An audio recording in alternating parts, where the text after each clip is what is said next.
This was the fall of my junior year at Sacred Heart University. I think it was October, maybe early November. I remember the leaves were mostly gone from the trees and it got dark by like 5:30. I'd been babysitting for this family, the Doyles, since the start of the semester. Found them through one of those campus job boards that nobody really checks. The posting was simple: 2 kids, evenings, Fairfield area, $20 an hour. For a college student pulling loans, that was serious money. The Doyles lived on Brooklawn Drive in Fairfield, Connecticut, about 10 minutes from campus. Nice neighborhood, the kind with sidewalks and mailboxes that all matched and those little solar path lights in every front yard. Their house was a 2-story colonial, white with green shutters, big yard with a swing set in the back that the kids barely used anymore because they were getting too old for it. There was a detached garage to the right of the house, connected by a short breezeway. I always parked on the street because the driveway was narrow, and Karen, the mom, said she didn't want anyone blocking her in when she left for work. Karen was an ER nurse at Bridgeport Hospital. She worked nights, usually 3 or 4 shifts a week. She was one of those people who somehow kept it together no matter what. She'd come home at midnight looking like she'd run a marathon, but she always stopped to check on the kids before she even took her shoes off. She had this thing where she'd line up the kids' shoes by the front door every morning, Tyler's little Nikes next to Emma's sparkly boots, and if they weren't there when she came home, she knew someone had gone outside after dark. That's the kind of mom she was. She noticed everything. The dad, Greg, was a regional sales manager for some medical supply company. He traveled a lot, 2, sometimes 3 weeks a month. Nice guy, kind of quiet. He'd always ask me how classes were going, and he'd leave cash on the kitchen counter for pizza if he thought the kids might want it. He drove a silver Audi that he kept spotless, which I always thought was funny, because the inside of the house was cheerful chaos. Kids' drawings taped to the fridge, a junk drawer in the kitchen that wouldn't close all the way, a basket of unfolded laundry that lived permanently on the couch in the family room. It was a real house, lived in. I liked that about it.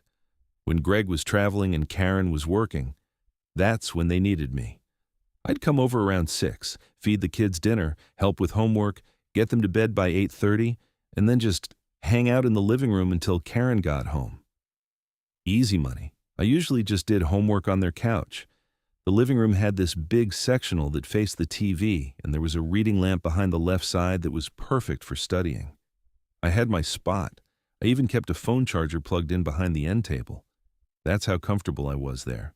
The kids were great. Emma was 9, and Tyler was 6. Emma was one of those kids who acts like she's 30.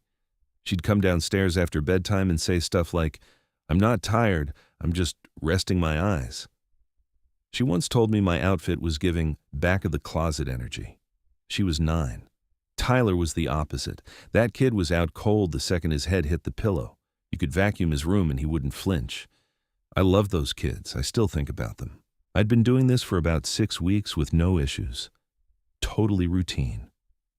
The house had one of those Ring doorbells on the front and a couple of those indoor cameras, one in the living room pointed at the front door area and one in the hallway upstairs near the kids' rooms. Karen showed me on the first night. She said they were mostly for when the kids were home alone for short stretches after school, and that she could check them from her phone at the hospital. She said it in a way that wasn't threatening, just matter of fact, like, "These exist, I use them, don't worry about it." I didn't mind. I wasn't doing anything I needed to hide. I figured it was actually a good thing. Cameras meant safety. That's what I thought, anyway. Here's the thing about those cameras, though. I never really thought about them. They were just little white circles on the wall that I stopped noticing after the first week. I never once wondered what they were picking up when I wasn't looking at them. The night everything changed was a Thursday. I remember because I had a sociology paper due Friday, and I was planning to finish it on the Doyles' couch. Greg was supposed to be in Charlotte for some conference, had been there since Tuesday. Karen left for the hospital at 5:45, same as always. She was wearing those clogs that nurses wear, and she had her hair pulled back in a clip. She hugged both kids, told me there was leftover pasta in the fridge if I wanted it, and walked out the front door. I locked it behind her. Same routine. I did the normal thing. Mac and cheese for the kids because they wanted it instead of the pasta. 30 minutes of TV, some cartoon Emma picked that Tyler kept saying was boring. Teeth brushed, stories read. Tyler was asleep by 8:15. I mean, dead asleep. Mouth open, arm hanging off the bed. Emma held out until about 8:40, which was late for her.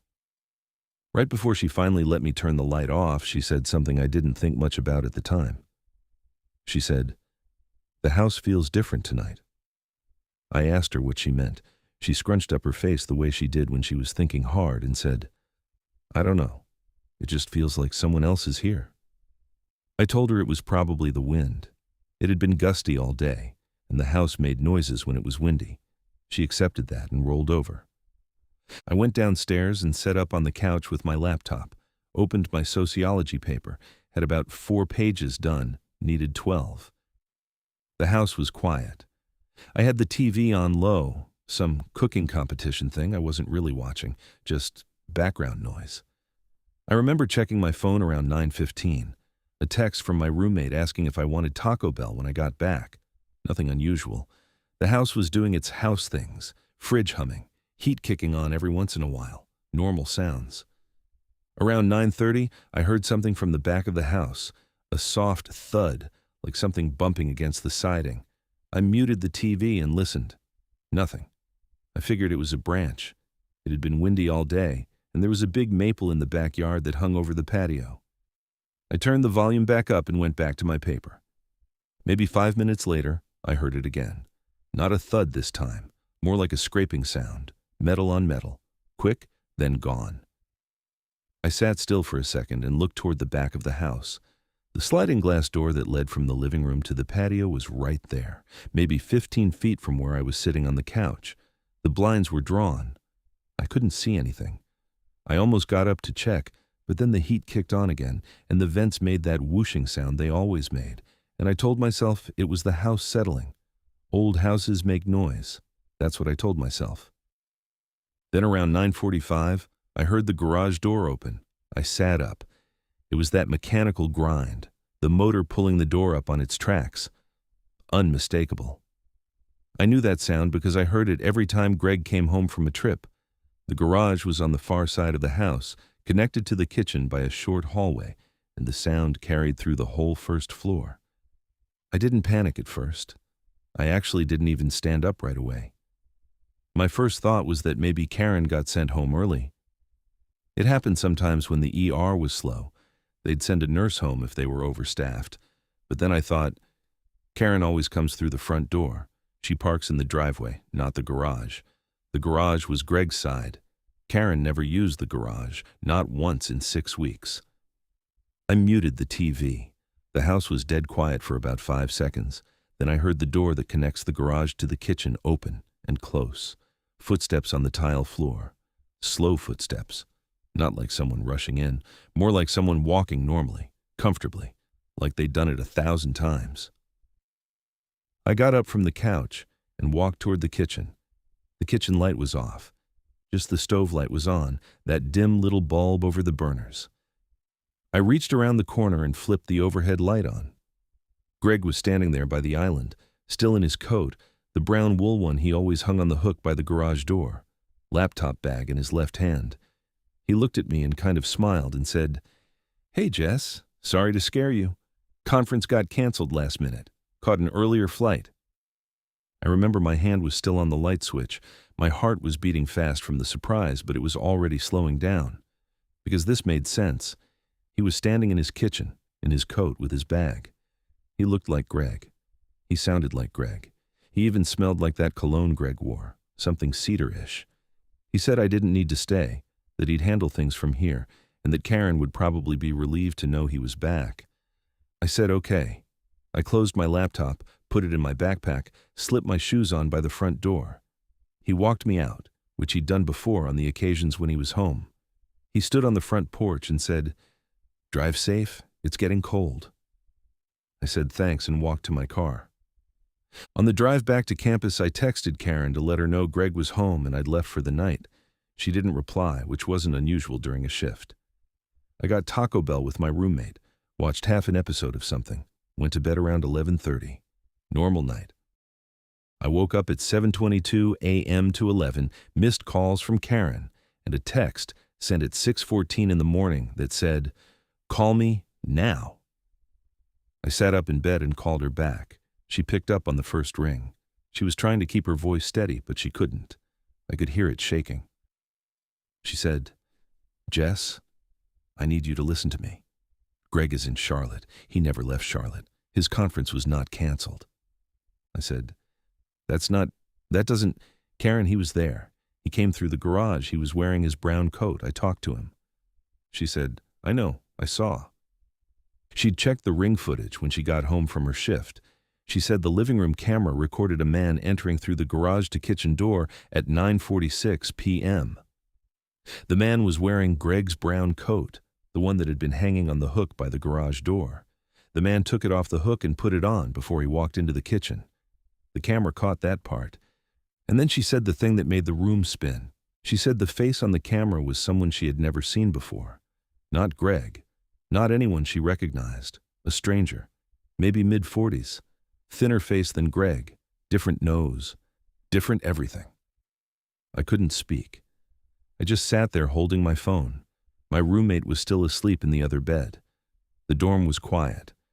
And I was trying to understand how I had spent 3 minutes talking to a man in a kitchen, looking at his face, and not realized it wasn't the man who lived there.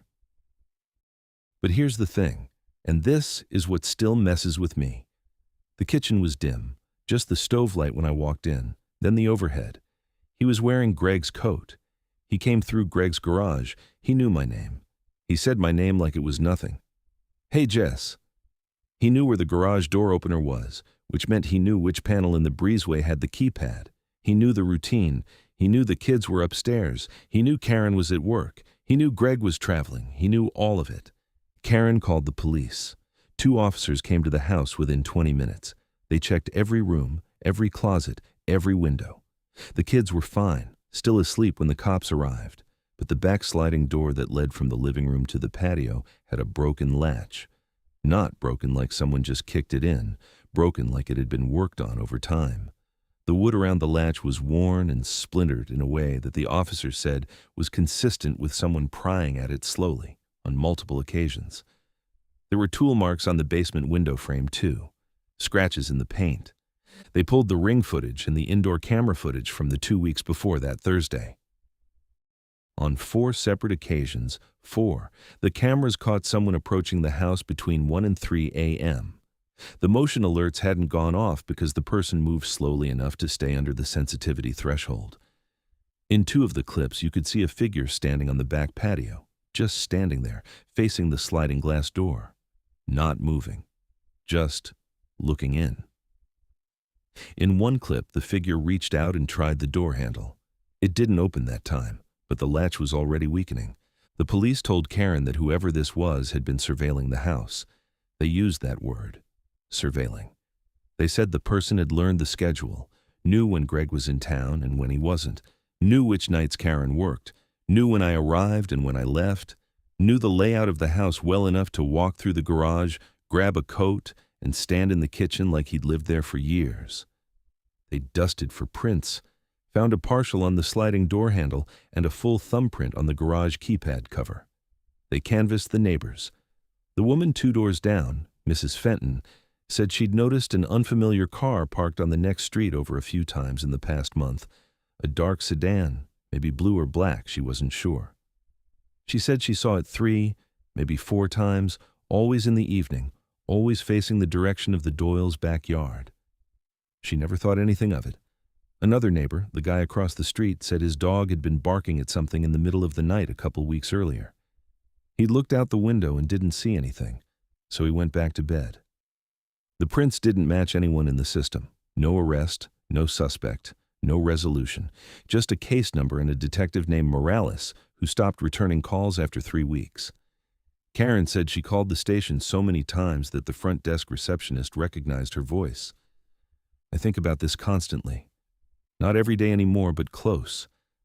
I stood in a kitchen with a stranger who put on another man's coat to look like he belonged there, and he looked at me, and he used my name, and he told me to go home. And I did. I went home. I left 2 children asleep upstairs with a man who had been watching that house for weeks, testing locks, memorizing routines, waiting for the right night. I didn't freeze in the moment. That's the worst part. In the moment, I felt fine. I thought everything made sense. I said goodnight and walked to my car and got Taco Bell. It was only the next morning, sitting on my dorm bed with Karen's voice cracking on the phone, that I understood what had actually happened. And then I froze.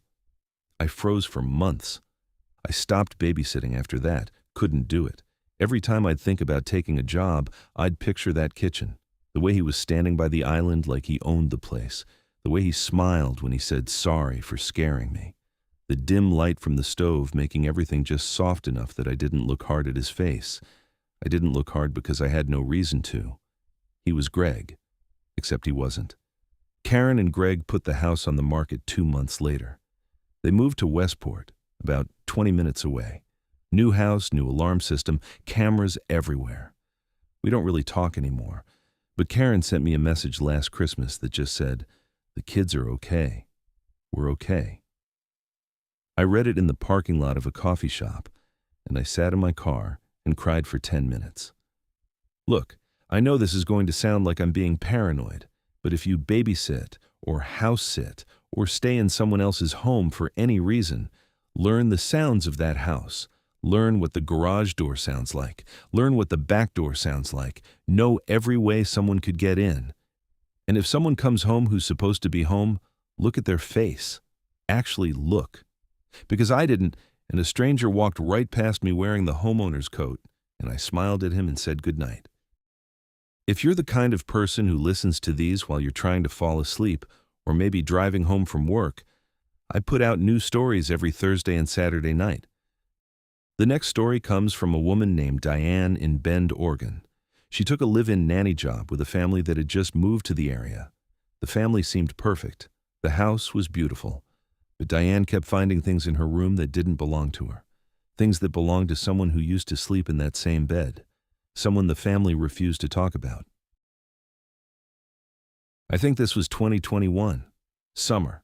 Late June or early July. It was already over 100 degrees every day, which in Gilbert, Arizona is just what summer is. You don't go outside between noon and 6 unless you absolutely have to. You plan your life around the heat. I'd been living on the same street, Pecos Road, east side near the Santan Mountain Regional Park, for about 4 years. Nice subdivision, stucco houses, tile roofs, HOA that sent you letters if your trash cans were visible from the street. The kind of place where everyone waves, but nobody really talks. You know your neighbors' cars and lawn schedules, but not their middle names.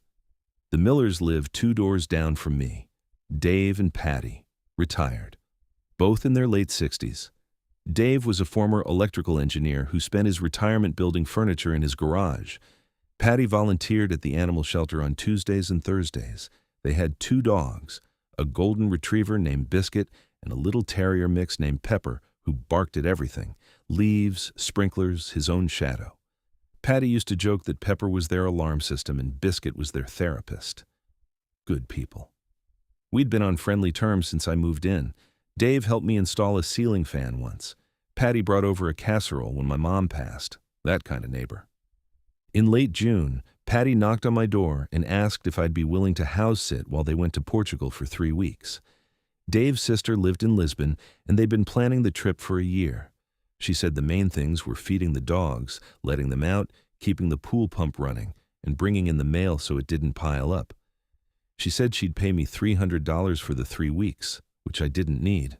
I was doing fine. I was a project manager for a construction company, but she insisted. She said she'd feel better knowing someone she trusted was checking on the house every day. I told her I'd do it for free, but she wouldn't hear it. We agreed I'd come over twice a day, morning and evening, to handle the dogs, and I'd check the pool and mail every other day.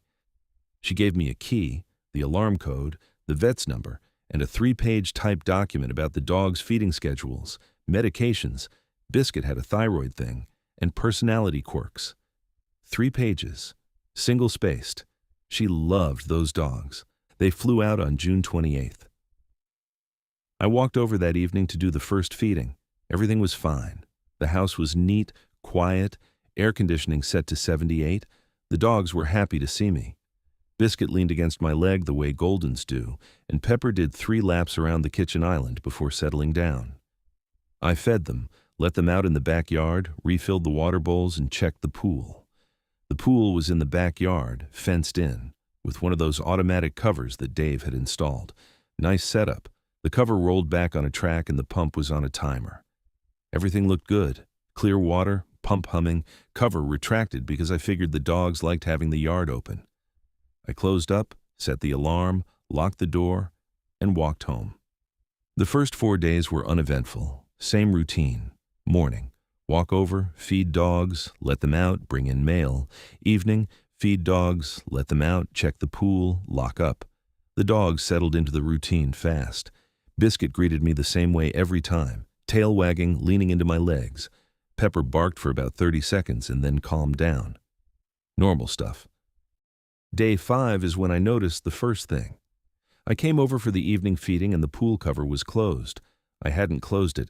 I specifically left it open because Patty's instructions said to keep it retracted during the day so the solar heating could work. I figured maybe the automatic timer had a close function I didn't know about. Dave was an engineer. The house had automations for everything. Sprinklers, pool pump, landscape lights, the whole deal. I opened the cover back up and didn't think about it again. Day 7. Evening feeding. The pool cover was closed again. This time I also noticed that one of the patio chairs, a heavy wrought iron chair that sat by the pool, had been moved. Not a lot. Maybe 2 feet from where it normally was. Pulled away from the table at an angle, like someone had sat in it and pushed back when they stood up. I looked around the yard. The fence was 6 feet block wall on all 3 sides. The gate on the side of the house had a latch and a padlock, locked. I checked. I stood there in the Arizona heat looking at a moved chair and a closed pool cover, and I told myself the wind did it. The monsoon season was starting and the wind could get nasty. That's what I told myself. Day 9. I came over in the morning instead of the evening because I had a work dinner that night. It was maybe 7 a.m., sun already blazing, already 90-something degrees. I let myself in and went straight to the back door to let the dogs out. I opened it and stopped. The pool water was moving. Not from the pump, this was surface disturbance, ripples, the kind you see after someone dives in. Except there was nobody in the yard, nobody in the pool, just the water moving like something had just disturbed it. I looked at the pool edge. The concrete deck on the far side was wet, not from sprinklers. The splash pattern was wrong. It was a puddle, maybe 3 feet wide, right at the pool edge. The kind of wet spot you'd leave if you climbed out of a pool and stood there dripping. And here's the thing. It was 7 in the morning in Arizona in July. Water evaporates fast out there, really fast. For that puddle to still be that wet, it had to have been made recently, within the last hour, maybe less. I walked around the whole yard, nothing out of place, gate locked, fence intact, no footprints in the landscaping gravel, but gravel doesn't hold prints well. I checked along the base of the fence for scuff marks, kicked up rocks, anything that would show someone climbing over. Nothing. The dogs were acting normal. Biscuit was sniffing the wet spot with mild interest. Pepper was barking at a lizard on the wall. Neither of them seemed stressed, which is the part I kept coming back to. Pepper barked at everything. If a stranger had been in that yard, Pepper would have lost his mind, unless he didn't consider that person a stranger.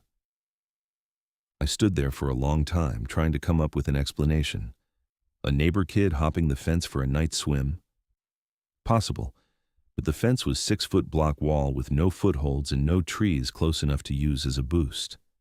An animal? What animal gets in a pool and climbs out cleanly? I thought about calling Dave, but I felt stupid. Hey Dave, your pool's wet. He'd think I was losing it. That night, I couldn't stop thinking about it. I was sitting on my couch watching TV, and I kept picturing that puddle, the size of it, the shape, exactly where someone would stand if they grabbed the pool edge and pulled themselves out.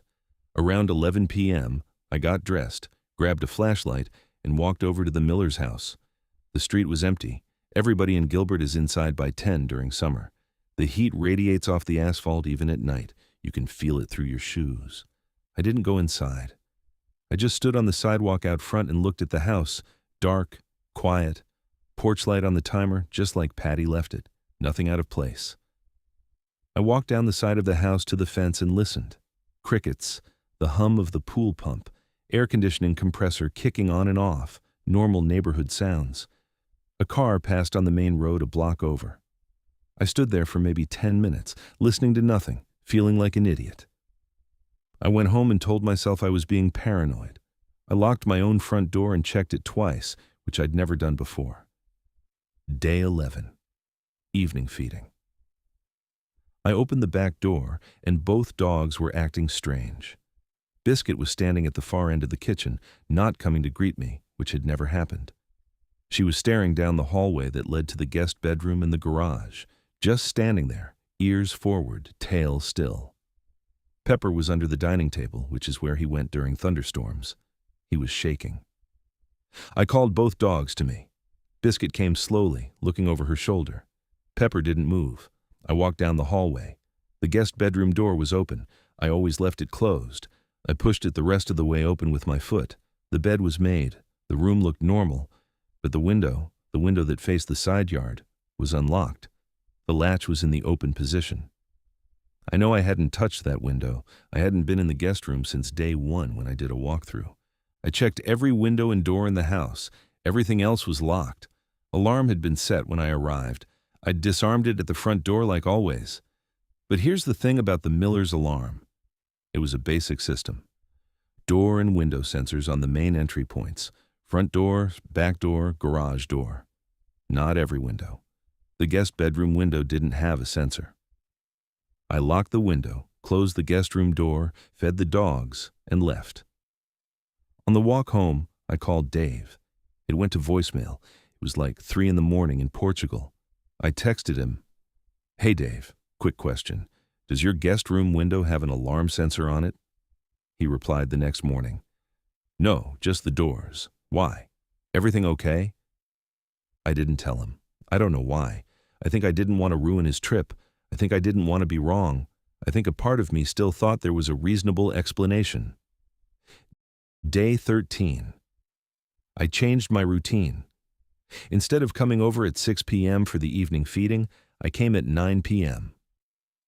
Late, it was dark. I parked at my house and walked over without a flashlight. I came in through the front door, disarmed the alarm, and went straight to the back of the house. The back door was unlocked from the inside. Someone had unlocked it from the interior of the house and left it that way. I stood in the kitchen with my phone in my hand. The house was dark except for the stove light. Patty always left the stove light on, and so did I. The dogs were in their crates in the laundry room where I'd left them that morning. They were quiet. Not sleeping quiet, listening quiet. I could hear Biscuit's breathing from across the room. I turned on every light in the house. I opened every closet. I checked the guest room, window locked, door closed, bed made. I checked the garage. I checked the master bedroom, the bathrooms, the pantry. Nothing. Nobody. But the back door had been unlocked from the inside, which meant someone had been inside the house and walked out through the back door, while the dogs were crated, while the alarm was set on the front door. They came in through that guest room window, the one without a sensor, and they left through the back door, which would trigger the alarm on exit, but only if it was in away mode, which it was. But I'd received no alarm notification, which meant either the back door sensor had malfunctioned or someone knew how to disarm it. I called the Gilbert Police non-emergency line. An officer came out within an hour. He checked the property, found no signs of forced entry on the guest room window, but noted that the screen was loose.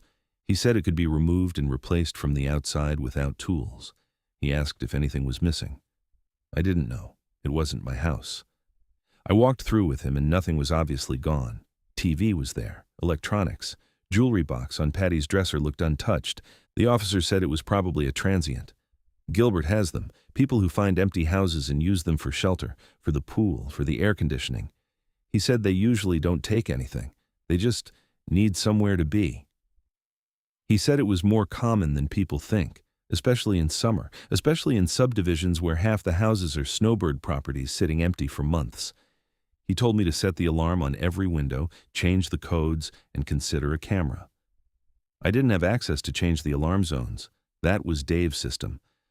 But I went to Home Depot the next morning and bought 2 trail cameras, the kind hunters use, motion-activated, infrared.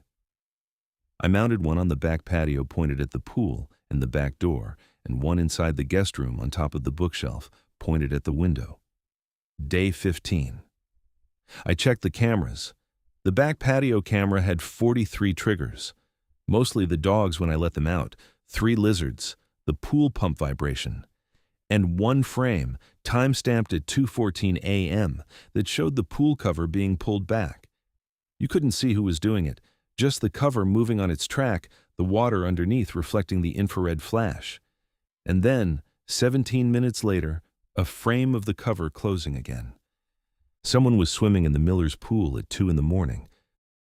The guest room camera had 1 trigger, 2:28 a.m., the window opening from the outside, a figure climbing through. The infrared image was grainy, but I could see it was a man, thin, wearing shorts and no shirt. His hair was wet. He climbed through the window, walked across the guest room, and the next frame, taken 8 seconds later, showed an empty room. He'd moved into the hallway toward the rest of the house. I called the police again. This time I had the photos. I emailed them directly to the officer who'd come out before. Within an hour, 2 squad cars were in the Miller's driveway. They took my cameras as evidence. They dusted the guest room windowsill and found prints, a full set on the bottom of the frame where someone had pushed it up. They checked the pool area and found something I'd missed entirely. A towel. A plain blue towel, folded neatly on the ledge behind the pool equipment housing, tucked against the wall where you wouldn't see it unless you crouched down. It didn't belong to the Millers. Patty's towels were all white with a monogrammed M. This one was solid blue, worn thin, the kind you'd buy at a dollar store. It had been there the whole time. I'd walked past that pool equipment a dozen times, never looked behind it. Why would I? The officers set up a patrol. 2 nights later, at 1:47 a.m., they found a man climbing over the Miller's side fence. His name was Gerald Pruitt. He was 51 years old. He'd been living in a storage unit about 2 miles away, off Williamsfield Road. He told the officers he'd been using the Miller's pool and guest room on and off for about 2 months, including while the Millers were still living there. He said he'd enter through the guest room window while they were asleep, use the bathroom, drink water from the kitchen tap, and sometimes sleep on the guest room floor for a few hours before leaving before dawn. He said the dogs knew him because he'd been coming long enough that they'd stopped reacting. 2 months. Dave and Patty were sleeping upstairs while a stranger was lying on their guest room floor, drinking water from their kitchen and swimming in their pool at 2 in the morning, and the dogs had gotten used to him. I want you to think about that. A man entered their home so many times that the animals in the house accepted him as part of their environment. Biscuit didn't bark because Biscuit knew his smell. Pepper was scared not because there was an intruder, but because the intruder had stopped coming on schedule. The change in routine is what upset him. That's how long this had been going on. When the officers searched the guest room more carefully, they found things I'd missed. Scratches on the inside of the windowsill from repeated opening, a small stain on the carpet near the bed, water, probably from wet feet, and in the closet, tucked behind a box of old Christmas decorations, a plastic grocery bag with a change of clothes, a phone charger, and a half-empty bottle of water. He had a go bag in their closet, like he lived there. I told Dave and Patty everything when they got home. I sat at their kitchen table and walked them through it day by day. Dave's face went white. His hands were shaking. Patty cried into a dish towel and kept saying, our house," over and over like she couldn't make it real. They changed every lock, upgraded the alarm to cover every window, and installed 6 cameras. Gerald Pruitt was charged with criminal trespassing and burglary. Last I heard, he took a plea deal. I don't know the details. I still house sit for the Millers when they travel. But now I check every window, every door, every closet. I check the pool towels. I check the camera footage every single morning. And I never crate the dogs anymore. I let them roam. Because the one security system that actually works is a dog that hasn't been trained to accept a stranger. If you house sit, for a neighbor, for family, for anyone, check the windows that don't have alarm sensors. Check behind the pool equipment. Check the rooms nobody uses. Because the person who's already been inside that house knows it better than you do. And they're counting on you not looking. I moved to Bend, Oregon in August of 2019. I think I was 23. Maybe 24. No, wait. 23. My birthday's in November and this was before it. I'd been nannying since I graduated college, which sounds like a weird career path for someone with a psychology degree.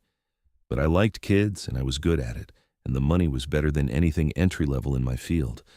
I'd done 2 live-in positions before this one. One in Portland that lasted a year, one in Sacramento that lasted 8 months. Both ended fine. Normal stuff. Families move, kids age out, you find the next one. I found the Lindstroms through an agency called Pacific Coast Child Care. They'd just relocated from Seattle.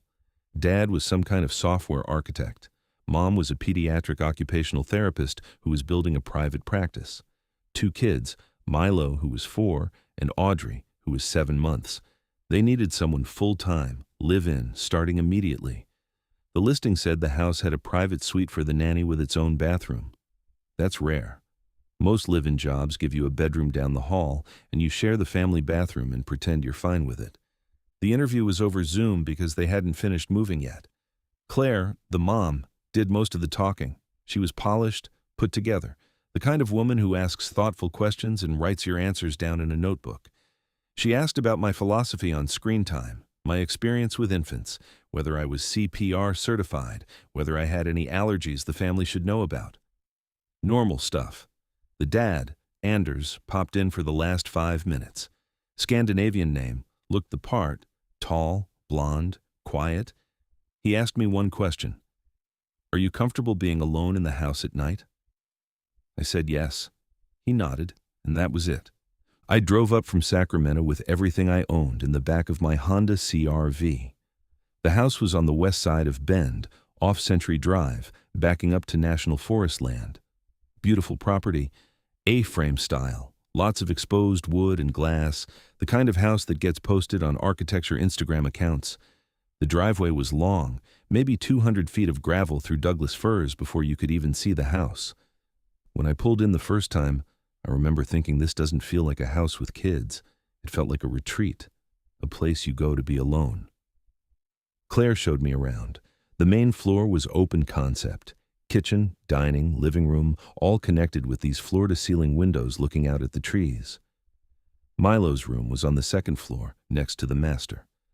The nursery for Audrey was also on the 2nd floor, across the hall. My suite was on the ground level, tucked behind the kitchen, down a short hallway past the laundry room. It had its own entrance from outside, a side door that opened onto a little porch facing the tree line.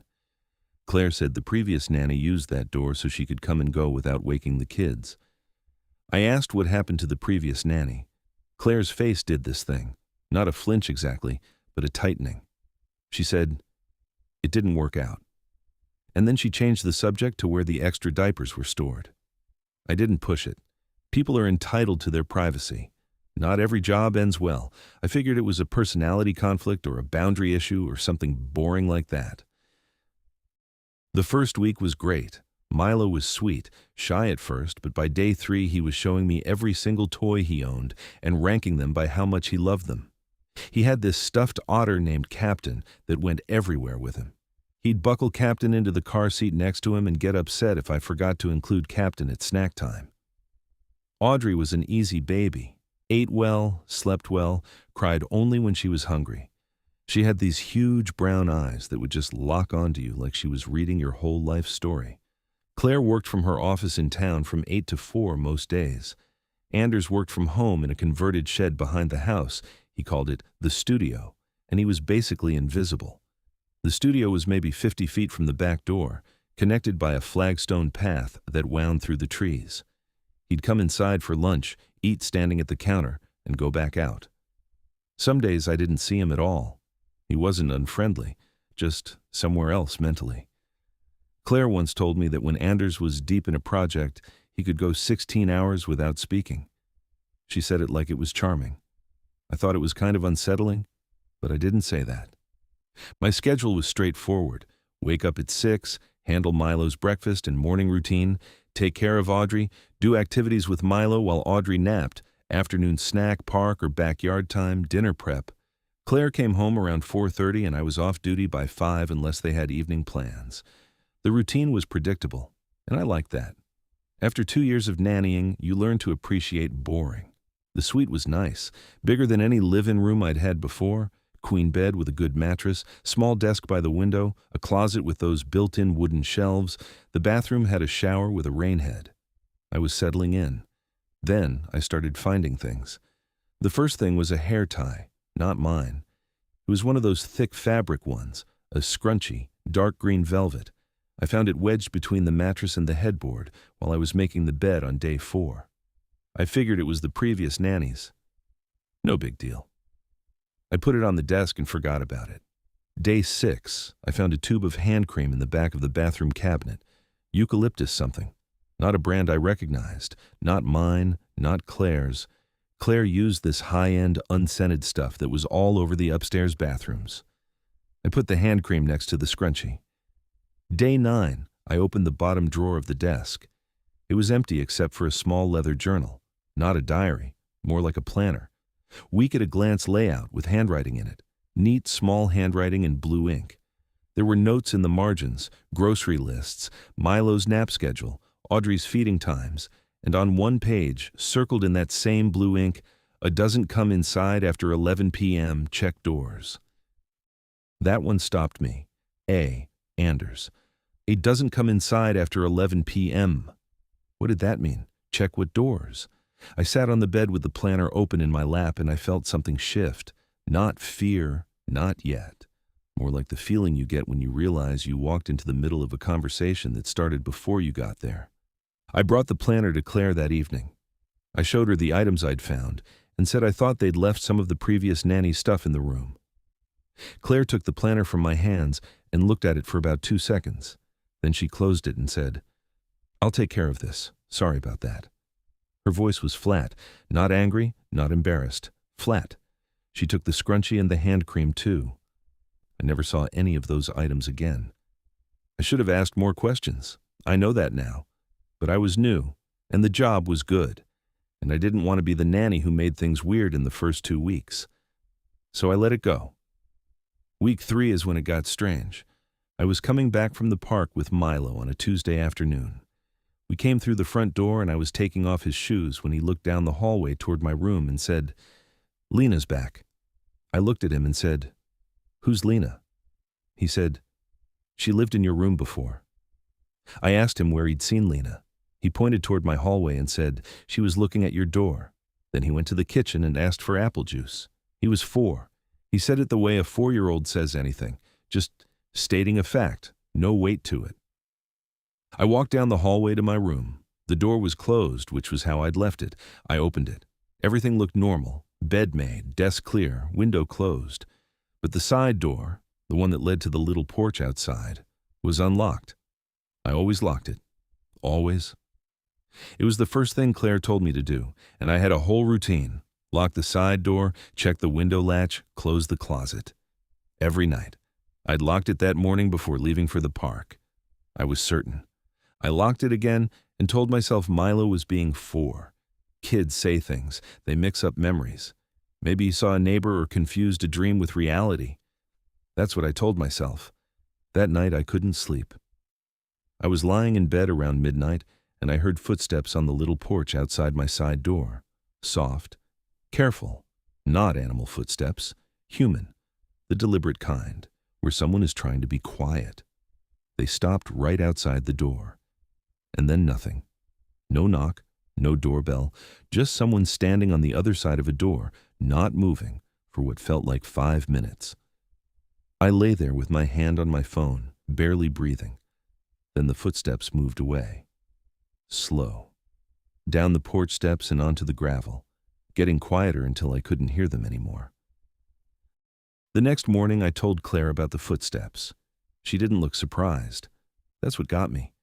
She looked tired. She said, "It's probably deer. They come right up to the house sometimes. We're on the edge of the forest." I told her about Milo saying Lena's name. She set her coffee mug down and looked at me and said, "Diane, Lena was the nanny before you. She left. That's all you need to know." The way she said it wasn't rude. It was final, like a door closing. I started paying attention after that. I noticed things I'd missed before, small things that didn't mean anything on their own, but together started forming a shape I didn't like. There was a deadbolt on my hallway door, the one that connected my suite to the rest of the house, that only locked from the hallway side. Not from my side. Meaning someone in the house could lock me in my room, but I couldn't lock anyone out. I asked Claire about it. She said the previous owner installed it, and they just hadn't gotten around to switching it. I noticed that the motion sensor light on the back of the house, near the studio where Anders worked, had been disabled. The bulb wasn't burned out, it was removed, just the empty socket sitting there.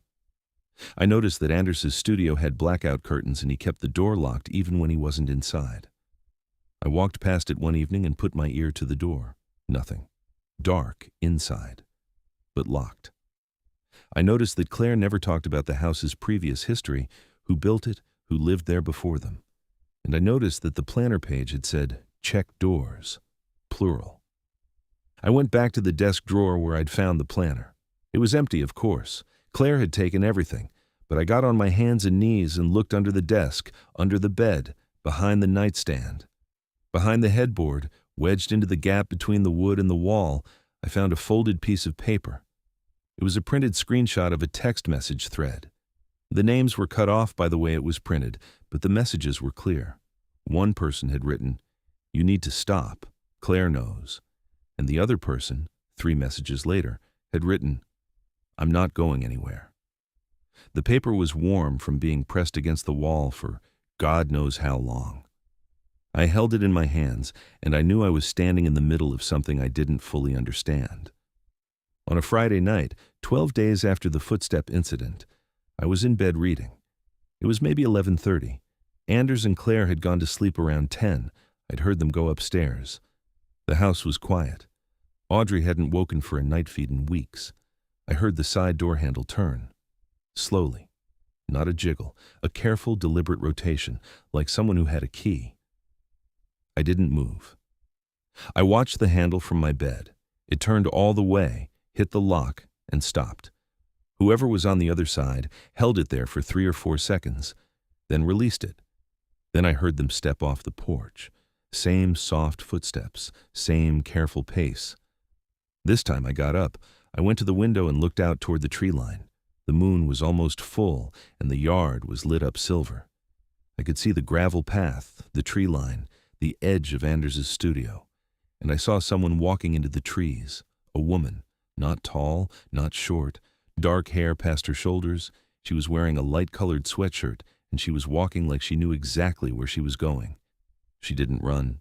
She didn't look back. She just walked into the forest and disappeared. I called Claire the next morning, not in person. I called from my room because I didn't want to do this face-to-face. I told her exactly what I saw. I told her someone was coming to the house at night, someone was trying my door, and I'd seen a woman walk into the woods. There was a long pause. Then Claire said, "I think we need to tell you about Lena." Lena worked for them in Seattle. She'd been their nanny for 2 years. The kids loved her, Milo especially. He was 2 when she started, and she was basically his whole world. At some point, things got complicated. Claire didn't give me details, but she said Lena developed an attachment to the family that went beyond professional. Claire found messages on Anders's phone. She said it was unclear what happened between Anders and Lena, and Anders denied everything. But Claire fired Lena immediately. They moved to Bend specifically to get distance. New city, new start. But Lena followed them.